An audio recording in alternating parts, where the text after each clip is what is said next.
There was no waitress. There was no music. There was only the smell of antiseptic, urine, and cheap German floor wax. Just sit with those words for a second. Really feel the coldness of that room. Imagine standing there. You're not looking into a partner's eyes, seeing some beautiful reflection of a shared future. No, you're looking down at a cheap plastic ballpoint pen in your hand. You have this heavy, suffocating realization that signing your name on a piece of government paper is literally the only thing standing between your unborn baby and an absolute tragedy. It's the grim, sensory reality of a day that society tells us is supposed to be a fairy tale. Chapter 1: A Hostage Negotiation. We really need to strip away any romantic illusions we might hold about the institution of marriage and step into the stark, unforgiving reality of pure survival. The contrast is jarring.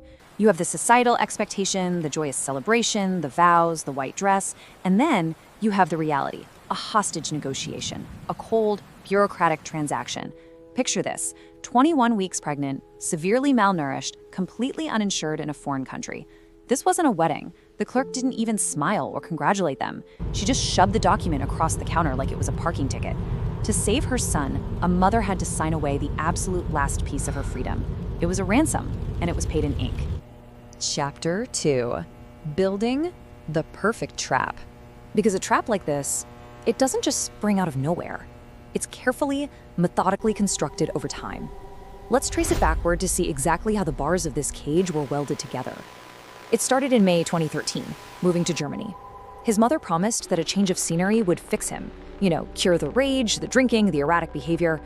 But geography doesn't cure a predator, does it? It only gives them a bigger cage to lock you in.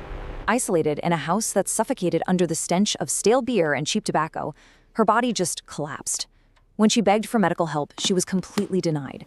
Her partner wouldn't even look up from his phone, just complaining about the exorbitant cost of German hospitals for someone without insurance. And that is exactly when his mother delivered the ultimatum. Marry him to get on the family insurance. Do it for the baby. 21. That number is absolutely crucial. She was 21 weeks pregnant. Her body was going through a violent, exhausting collapse. She couldn't keep water down. She spent hours on the freezing cold bathroom tiles, vomiting until her throat burned with acid and blood. Her skin had turned this translucent, ghostly gray.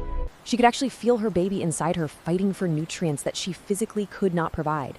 And while she was in this terrifying, vulnerable state, literally terrified her baby was dying over a missing piece of paper, her partner used that exact maternal terror as his ultimate leverage. Chapter 3: Institutional Gaslighting. Now we transition from the deeply personal horror to the cold, systemic weapon used against her: institutional gaslighting.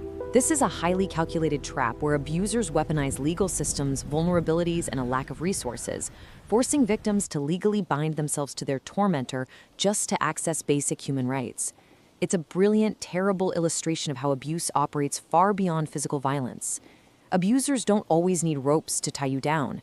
They use the law. The legal system becomes the ultimate padlock on the door of isolation. It creates this warped reality where getting basic medical care for a bleeding pregnant woman requires completely surrendering her legal autonomy. Let's break down the exact mechanisms of this trap. The invisible weapons of abuse. A lack of health insurance, language barriers, the intense, isolating vulnerability of being a migrant, total financial dependence, and of course, the most powerful weapon of all, a mother's absolute terror of losing her unborn child. He didn't drop to one knee with a ring and flowers. He used these invisible weapons to force her hand. And the culmination of this calculated entrapment, it happened just outside the civil registry, standing in the freezing rain when her new husband leaned in close and whispered the most chilling words imaginable. "Now you're mine. The German law says so." Chapter 4: The Survivor's Curse. How do we look back at a moment like that? We really have to examine the immense, agonizing shame that covers the crime scene of the past. Why didn't you just run back to Poland? Why didn't you beg your family for help? If you're a survivor, or if you've ever analyzed an abusive dynamic, you know these painful questions all too well. It's the self-doubt that haunts the victim. But we have to understand that asking this, it's analyzing past choices through the luxury of a safe, comfortable lens. It completely forgets the reality of being in the trenches. The reality was pure survival mode. We have to completely reframe how we view this kind of submission. You brought this on yourself. Empathy, Please the don't willingness leave me to endure here. deep pain, and total self-sacrifice. Those are not weaknesses. They are a fierce, calculating strategy. It is the raw, undeniable power of a mother willing to walk barefoot through hellfire to ensure her baby's heart keeps beating. The abuser married her to place a final padlock on her isolation. But what he perceived as her being permanently broken was actually her doing exactly what she had to do to survive. Chapter 5. A silent, sacred vow. This is the moment where the emotional arc profoundly shifts from enforced submission to an unbreakable, protective defiance. 2 weeks after that bleak wedding, she finally got her insurance card, and the very first time she saw her son's heartbeat on that black and white monitor in the German clinic, something deep inside her soul shifted. She looked at that tiny, pulsing light and made a silent, sacred vow, a promise that shattered the abuser's psychological ownership entirely. She whispered to the screen, "I will get you out of here, no matter how long it takes." Every insult he threw, every time he tried to make her feel small, he wasn't crushing her spirit, he was forging it into steel. I want to pause here. I want to speak directly to anyone listening who might be sitting in the dark right now. If you feel trapped because of financial dependence, your visa status, or just the absolute terror that you cannot survive alone, listen to me. You are not stupid for staying. You are strategic.